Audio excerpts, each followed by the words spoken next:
تو قدرت کو ناراض نہیں کرنا چاہیے، یہ انسانیت ہے، یہ بندگی ہے۔ تو بندے کو جاننا چاہیے کہ اللہ اللہ ہے، میں اس کا بندہ ہوں، اور اس اللہ کو راضی کرنے کا طریقہ محمد رسول اللہ نے سکھایا ہے۔ ہم ان کا کلمہ پڑھتے ہیں، وہ ہمارے نبی ہیں۔ انہی ساری جانکاری کا نام علم ہے، اور اسی کو روشنی کہتے ہیں۔ اسی لیے اللہ نے سب سے پہلے اپنے نبی کو علم والی آیت اتارا، فرمایا اقرا، پڑھیے، کیونکہ جب آپ پڑھیں گے تو وہ پڑھائی آپ کو بتائے گی کہ اللہ کون ہے۔ وہ ایک ہے، پاک ہے، بے عیب ہے، اس کے آل اولاد نہیں، اس کے بیوی بچے نہیں، وہ ہمیشہ سے ہے، وہ ہمیشہ رہے گا۔ اس نے نبی بھیجا، ہمارے آخری نبی محمد الرسول اللہ ہیں، وہ قرآن شریف لے کر کے آئے۔ مرنے کے بعد دوبارہ ایک آخرت کی زندگی ہے، وہاں اعمال کا حساب کتاب ہوگا، اچھے لوگوں کو جنت ملے گی، نافرمانوں کو عذاب میں جہنم ملے گی۔ یہ ساری چیزیں پڑھنے سے جانیں گے، پڑھیں گے تب یہ جانیں گے کہ انصاف کیا ہے اور ظلم کیا ہے۔ جب پڑھیں گے تب یہ جانیں گے اچھا کیا ہے، برا کیا ہے، ورنہ اندھیرے کمرے کی طرح خاموش بیٹھے ہوئے ہیں، کوئی سی بھی دیوار نظر نہیں آ رہی۔ اس لیے تعلیم سب سے ضروری ہے، اور وہ تعلیم بھی مکتب کی تعلیم سب کے لیے ضروری ہے۔ آپ لوگ بار بار نام سنتے ہیں ہندوستان میں دارالعلوم دیوبند کا، جمعیت علماء کا، دینی مدرسوں کا۔ آپ کو معلوم ہے یہ معاملہ کتنا سیریس ہے؟ تمام بڑے مدرسوں نے، تمام بڑے اداروں نے، تمام تنظیموں نے یہ ریزولیشن پاس کیا ہے کہ ہر مدرسے والے، ہر تنظیم والے، ہر کمیٹی والے اپنے ٹوٹل بیلنس شیٹ کا 10% ان چھوٹے بچوں کے پڑھانے پر خرچہ کریں۔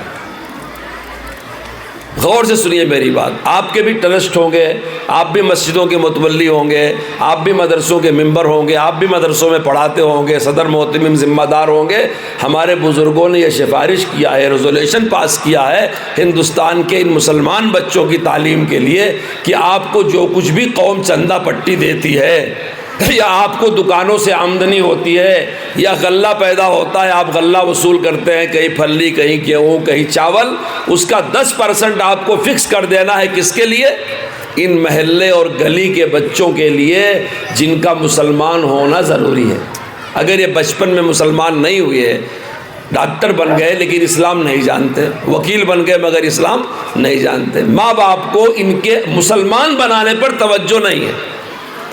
اسکول تلاش کریں گے بہت اچھے والا، کالج تلاش کریں گے بہت اچھی والی، کوچنگ لگائیں گے عالی شان، ٹیوشن کرائیں گے عالی شان، تاکہ میرا بچہ دنیا کی زندگی 60-70 سال کی، بہت بڑا ڈاکٹر ہے، جب بوڑھا ہو جاتا ہے انجیکشن نہیں لگا پاتا۔ بہت بڑا ماسٹر ہے، بوڑھا ہو گیا، دانت ٹوٹ گئے، سبق نہیں لے پاتا۔ بڑا پروفیسر ہے، بوڑھا ہو گیا، نہیں پڑھا سکتا۔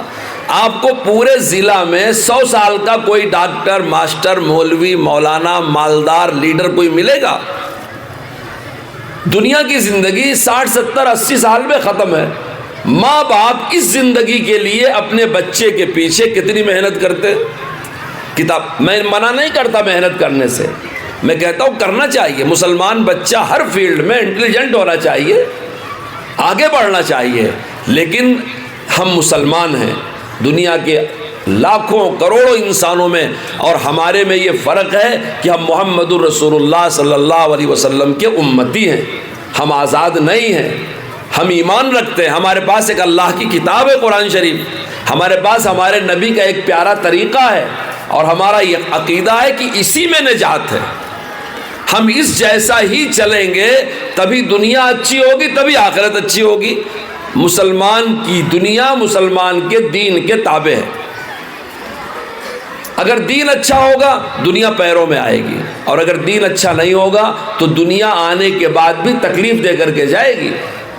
مفتی شفیع صاحب رحمۃ اللہ علیہ ہمارے بزرگ ہیں، وہ فرماتے ہیں کہ آپ پیسوں سے سکون کا سامان تو خرید سکتے ہیں، سکون نہیں خرید سکتے۔ آج ہم لوگوں نے سکون کے سامان کا نام سکون رکھا ہے، کما کے دھما کے قرضہ لے کے صوفے خریدتے ہیں، گھر بنواتے ہیں، یہ سب سکون کا سامان ہے۔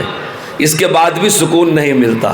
کیسے نہیں ملتا؟ ایک بچہ نالائق نکل جاتا ہے، پراپرٹیاں بیچنا شروع کرتا ہے، نافرمان ہو جاتا ہے، پینا شروع کرتا ہے، نافرمانی کر کے ماں باپ کو گالیاں دینا. آپ غور کر کے دیکھو، بڑے آس ارمان سے شادی کیا تھا، ہزاروں آدمی کی دعوت، ہزاروں کا ولیمہ، زبردست شادی محل لیا، لڑکے کو لڑکی اور لڑکی کو لڑکا ملا، نکاح ہو گیا، اخیر میں کوئی زندگی کرکری ہو گئی، شوہر کا سکون بھی غارت ہو گیا اور بیوی کا سکون بھی غارت ہو گیا.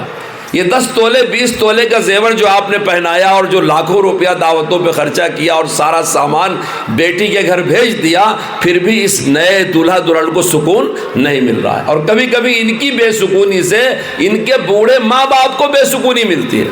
ایسا نہیں ہوتا کہ لڑکا ہی ظالم ہے، کبھی لڑکی بھی ظالم ہوتی ہے. ہر جگہ لڑکے ہی غلطی نہیں ہوتی، کہیں لڑکی کی بھی غلطی ہوتی ہے. اب ان کو پوری زندگی میں یہ ڈاکٹر صاحب بنے، یہ وکیل صاحب بنے، یہ ماسٹر صاحب بنے، یہ میڈیکل کالج کے فارغ ہیں، یہ اللہ کالج کے فارغ ہیں، میں کہتا ہوں آپ بھی تحقیق کر کے دیکھ لو، پڑھنے والوں سے پوچھ لو، KG سے لے کر کے 0 کلاس سے لے کر کے ڈاکٹریٹ اور اوپر کی تمام ڈگریاں حاصل کرنے تک ان کو کہیں 2 پیج بھی نہیں پڑھایا گیا ہے جس میں ماں کا درجہ بتایا ہو، جس میں باپ کا مقام بتایا گیا ہو، جس میں یہ بتایا گیا ہو کہ تم جس کی بیٹی کو بیوی بنا کے گھر میں لاؤ گے وہ بھی کسی کے جگر کا ٹکڑا ہے. تم مرد ہو تو کیا مطلب اس پہ ظلم کرو گے؟ وہ بھی تو کسی کے دل کا ٹکڑا ہے، وہ تمہارے ساتھ آئی ہے، وہ زندگی میں تمہارے برابر کا درجہ رکھتی ہے، نوکرانی بن کر کے نہیں آئی ہے، خادمہ بن کر کے. اس کو پورے اسکول سے لے کر کے یونیورسٹی کے اعلیٰ درجوں تک کہیں بھی 2 پیج زندگی کے سبجیکٹ کا نہیں پڑھایا جاتا. یہ کہاں پڑھایا جاتا ہے؟ ہمارے اس مکتب میں پڑھایا جاتا ہے. جی، اس مکتب کا سلیبس ہی ایسا ہے جو انسان کو انسان بناتا ہے. آپ نے اپنے بچے کو کروڑ روپیہ دے کر کے میڈیکل کالج میں ایڈمیشن دلوایا. آپ کو معلوم ہوگا جو بچے میرٹ پہ آتے ہیں تھوڑی فیس لگتی ہے، اور جن بچوں کو نہیں نمبر زیادہ آتا نیٹ میں، گھر والے بڑی فیس دیتے ہیں ان کو. آپ نے اس بچے کو میڈیکل کالج میں ڈاکٹر بنایا ہے، مسلمان نہیں بنایا ہے. اگر آپ اپنے محلے کے امام صاحب کے پاس بھیجتے نا تو آپ کا بچہ مسلمان بنتا، اچھا انسان بنتا. اب لوگ آ کر کے بولتے مول صاحب میرا بچہ ڈاکٹر ہے، میں نے بڑے آس ارمان سے پڑھایا، اب میں گھر میں اکیلا ہوں، وہ امریکہ کمانے چلا گیا. ابھی جو بچے نے نظم پڑھی ہے وہ بھٹکل کے ایک طالب علم کی غزل ہے جو اپنے ساتھیوں کو یاد کرتا ہے، کبھی ملنے چلے آؤ. بچپن میں محلے میں کتنی صورتیں ہیں، 4 بچے پڑھ کر کے ایک امریکہ، ایک لندن، ایک سعودیہ، ایک بنگلور چلا گیا. بوڑھے ماں باپ کھانستے رہتے ہیں، ان کو دوا کھلانے والا کوئی نہیں ہوتا. جی، اولڈ ایج ہوم میں پہنچا دیتے ہیں. میں نے ایک قصہ اخبار میں پڑھا تھا ہندوستان کا ہی کہ ماں مر کر کے اسپتال میں پڑی ہوئی ہے، ڈاکٹر فون کر رہا ہے، بچے بول رہے ہیں ڈاکٹر صاحب ابھی فرصت نہیں ہے، 3 دن کے بعد آئیں گے. یہ کسی اور کی کہانی نہیں ہے. کبھی آپ سوچ لو، جب آپ کے بچے کہتے ہیں کہ فرصت نہیں ہے تو آج چھوٹی بات میں بولتے ہیں فرصت نہیں، کل کو بڑی بات میں بولیں گے. خاندان کے لوگ جب ایک ساتھ ملتے ہیں، ایک ساتھ بیٹھتے ہیں، ایک ساتھ کھاتے، ایک ساتھ بولتے ہیں تو خون سے خون کو خوشی ہوتی ہے. آپ میری بات سن کے گھر میں جا کے تجربہ کر کے دیکھ لو. آپ 4 بھائی بہن ہیں، اللہ والدین کو لمبی عمر دے.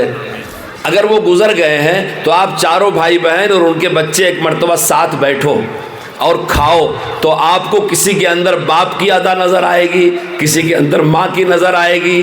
کوئی باپ جیسا حرکت کرتا ہوگا، کوئی ماں جیسا تیور رکھتا ہوگا. آپ غور کرو یہ کیا چیز ہے. یہ ہمارے نبی نے فرمایا کہ وراثت میں یہ چیزیں آتی ہیں.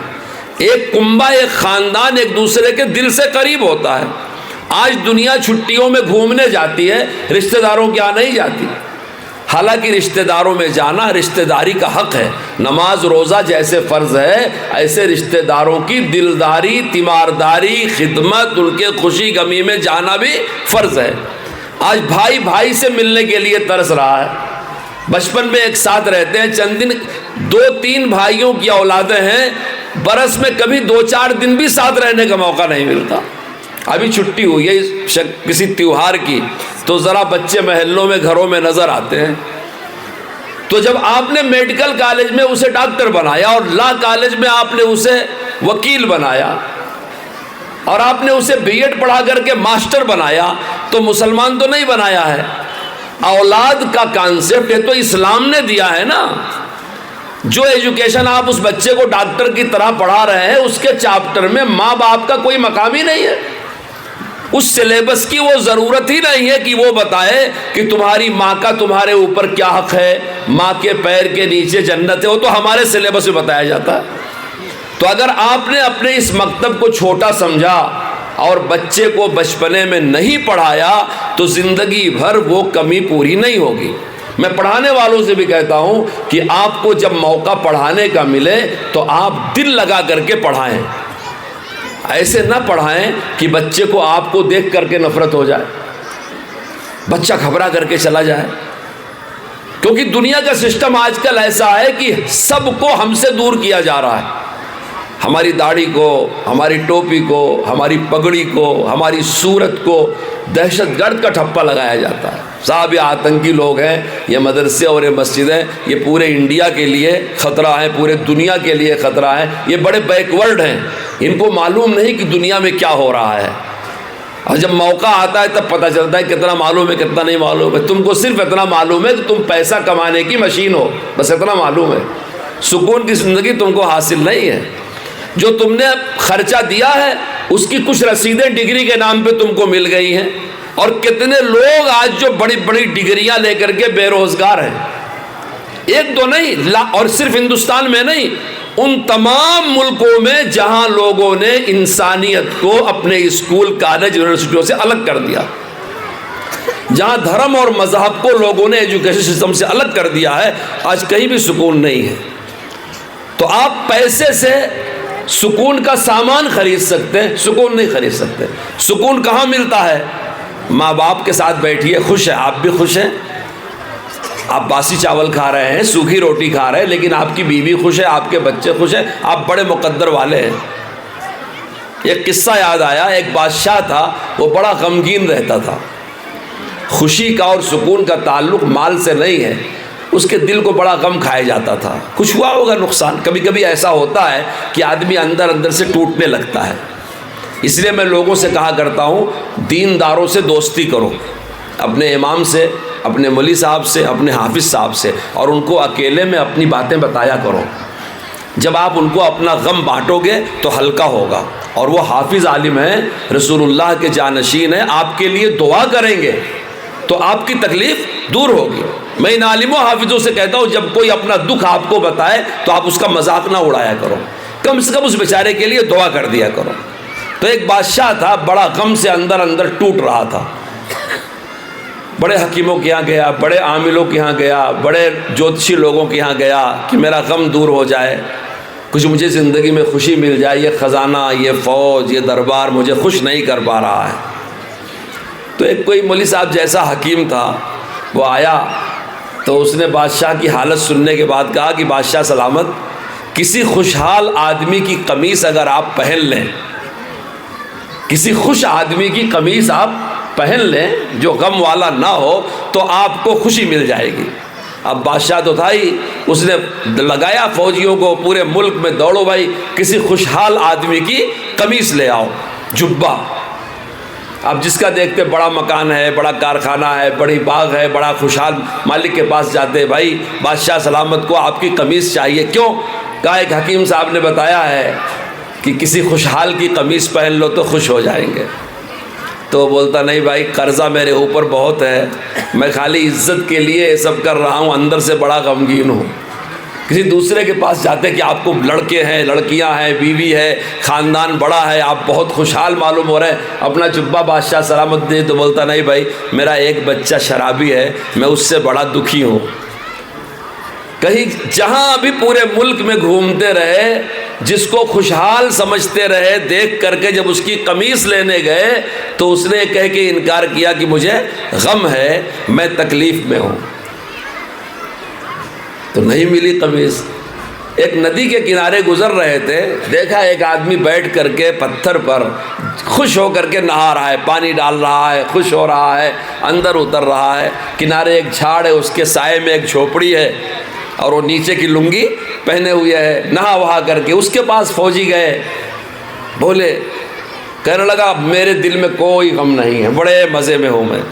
کہا گئی کہ پھل دیکھیے, باغ ہے, اس کا پھل کھاتا ہوں, پانی ہے, نہاتا ہوں, جھوپڑی میں ٹھاٹ سے سوتا ہوں، مجھے کوئی غم نہیں، ہیچ نہ داریم غم ہیچ نہ داریم امامہ نہ داریم برا پیچ نہ داریم، فارسی میں مجھے کچھ غم نہیں ہے۔ بولے بڑا اچھا آدمی ملا ہے۔ کہنے لگے یہ فوجی لوگ کہ تم کو معلوم ہے بادشاہ؟ ہاں میرے ملک کا بادشاہ ہے، میں جانتا ہوں۔ کہا بادشاہ بڑا غمگین رہتا ہے، بڑی تکلیف میں ہے، پھر کہا تمہیں خدمت کر دو، اس کا غم دور ہو جائے۔ کہا بالکل کروں گا، میرا بادشاہ ہے۔ کہنے لگے تم اپنا کرتا دے دو، اس کے بدلے جو چاہو گے بادشاہ تم کو دے دے گا۔ کہنے لگا افسوس کی بات تو ہے کہ میرے پاس کرتا نہیں ہے۔ تو خوش ہے جو اس کے پاس قمیص نہیں، اور جس کے پاس قمیص ہے وہ خوش نہیں۔ تو آج لوگوں نے سکون کے سامان کا نام سکون سمجھ رکھا ہے۔ ہم مسلمان ہیں، ہمارا سکون تسبیح میں ہے، تلاوت میں ہے، ماں باپ کی فرما برداری میں ہے، بیوی سے خوشگوار تعلقات رکھنے میں ہے، اپنے بچوں پر شفقت کرنے میں ہے، پڑوسیوں سے اچھی طرح پیش آنے میں ہے، اخلاق سے زمین پر چلنے میں ہے، اس میں ہمارا سکون ہے۔ ہم صبح سے شام تک سکون والے کام نہیں کرتے۔ قاری امیر حسن صاحب رحمۃ اللہ علیہ بہت بڑے بزرگ گزرے ہیں، وہ ہم لوگوں کو سکھایا کرتے تھے کہ گھر میں جاؤ تو سلام کیا کرو۔ حضرت رسول اللہ صلی اللہ علیہ وسلم اپنے گھر میں جاتے تھے تو سلام کرتے تھے۔ آپ جب گھر میں جاتے تو سلام رات کو اس طرح سے کرتے تھے کہ آپ کی بیوی یعنی امت کی مائیں اگر جاگ رہی ہوں تو آپ کا سلام سن لیں اور اٹھ کے ساتھ میں شریک ہو جائے جو بھی کام گھر کا ہوگا، اور اگر سو گئی ہوں تو اتنے زور سے سلام نہیں کرتے تھے کہ ان کی نیند اچاٹ ہو جائے۔ وہ سلام کرنے کا آپ کی ادا ایسی تھی کہ جاگنے والے سن لیں، سونے والوں کی نیند نہ خراب ہو۔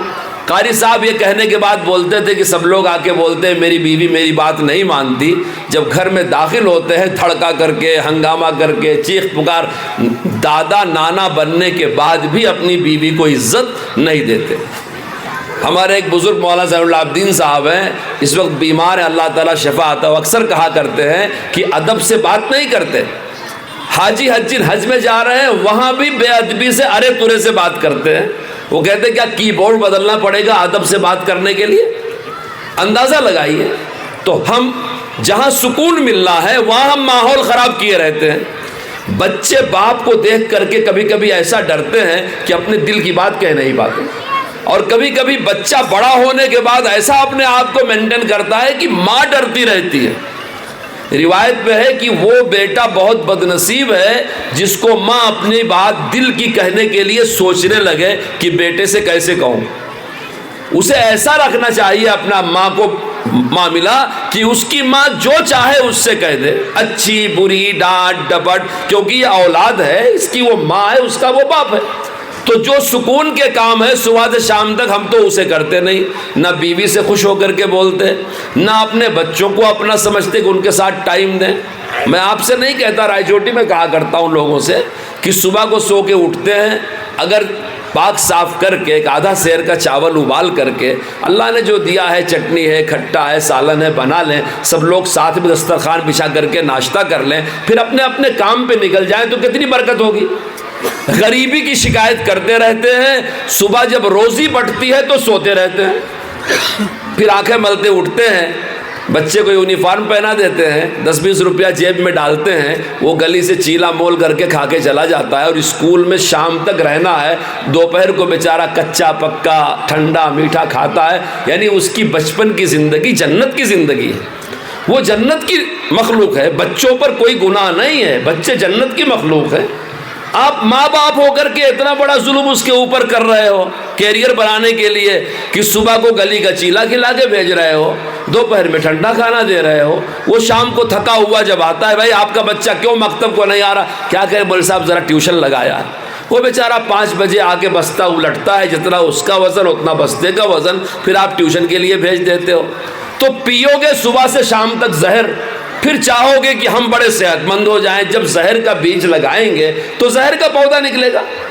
تو نہ بچوں کے ساتھ ہم اخلاق اور محبت سے پیش آتے۔ آپ غور کر کے دیکھو، پھر جو گھر کے مالک ہیں بڑی کمائی کرتے ہیں، محنت کرتے ہیں، ہر گھر کا ذمہ دار کما کر کے اپنی بیوی بچوں کو پالتا ہے، احسان ماننا چاہیے، کپڑے سلواتا ہے، پیسے دیتا ہے، کبھی کبھی قرض لینا پڑتا ہے، اس کی تکلیف اسی کو معلوم ہے۔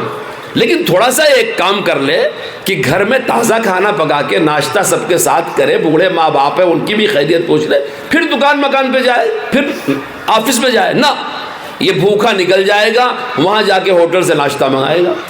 اور 10 بجے محترمہ گھر کی خواتین اٹھیں گی، جب کپڑا وپڑا درست کریں گی، جب سحری روزی کا فرشتہ روزی بانٹ کے چلا گیا۔ ہماری اولاد جس کے لیے ہم سب کرتے ہیں، وہ گلی کی دکان سے چیلا مول کے ناشتہ کر کے چلا گیا اور دوپہر کو اسکول میں کچھ کھائے گا ٹھنڈا۔ اور وہ مرد جس کا احسان سر سے پیر تک ہے کہ اپنے آپ کو بیچ کر کے وہ کمائی کر رہا ہے، بھوکا پیاسا رہ کر کے، اس نے ہوٹل سے ناشتہ منگائے کر لیا، اب 10-11 بجے کھانا پکے گا۔ یہ ہماری زندگی کا سسٹم بگڑا ہوا ہے۔ میں یہ کہنا چاہتا ہوں کہ ہم سکون والے کام نہیں کرتے، سکون کیسے ملے گا؟ اس لیے میں نے صرف ایک مثال دیا کہ سکون اللہ کے دین میں ہے۔ اسکول کالج میں سلیبس سکون والا نہیں پڑھایا جاتا، وہاں یہ سلیبس پڑھایا جاتا ہے کہ آپ کتنا کما سکو۔ وکیل کس طرح سے رہے تو زیادہ کمائی ہوگی، ڈاکٹر کس طرح سے رہے زیادہ کمائی ہوگی، ماسٹر کس طرح سے زیادہ کمائے، انجینئر کس طرح زیادہ کمائے۔ کہیں آپ کو نہیں سکھایا جاتا کہ